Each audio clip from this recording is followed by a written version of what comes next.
আসসালামু আলাইকুম এভরিওয়ান। আজ আপনাদের সাথে একটা হাইট কেকের ডেকোরেশন শেয়ার করব। তো এখানে 1 পাউন্ডের আমি 2টা কেক একসাথে করে একটা হাইট কেক বানাচ্ছি, টোটাল 2 পাউন্ডের।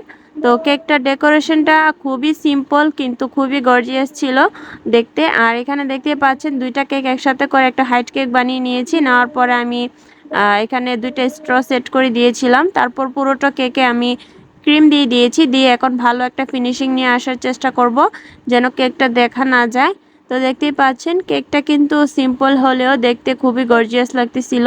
তো এখন আমি এখানে 3টা কালার ইউজ করব। নিচে দিলাম পার্পল কালার, হালকা যে পার্পল, তারপর মাঝখানে দিলাম পিঙ্ক কালার, তারপর উপরে দিব ডার্ক একটা পার্পল কালার। তো দেখতে পাচ্ছেন এখন খুব সুন্দর একটা ফিনিশিং নিয়ে এসে একটা স্পাইরাল ডিজাইন করব। তো এই তো প্যালেট নাইফ দিয়ে এই ডিজাইনটা করে নিচ্ছি। তো এখন কিছু সুগার বল অ্যাড করব। কেকের ডেকোরেশনের মূল জিনিসই কিন্তু এই সুগার বলগুলো, এগুলো দিলে কিন্তু কেকের লুকটাই চেঞ্জ হয়ে যায়, তাই না? তাই তো দেখতেই পাচ্ছেন এখানে আমি কিছু সুগার বল দিয়ে দিলাম। উপরে নিচে বেশি করে অনেকগুলো সুগার বল দিয়ে দিচ্ছি।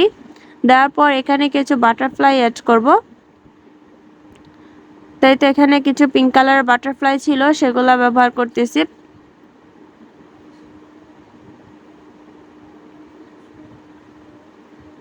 আর উপরে একটা বার্থডে টপার বসিয়ে দিলাম। তাই তো এটা হচ্ছে আমার কেকের ফাইনাল লুক। তাই তো দেখতেই পাচ্ছেন কেকের লুকটা কেমন হয়েছে অবশ্যই কিন্তু কমেন্ট করে জানাবেন। আজ এ পর্যন্তই, সবাই ভালো থাকবেন, সুস্থ থাকবেন। আল্লাহ হাফেজ।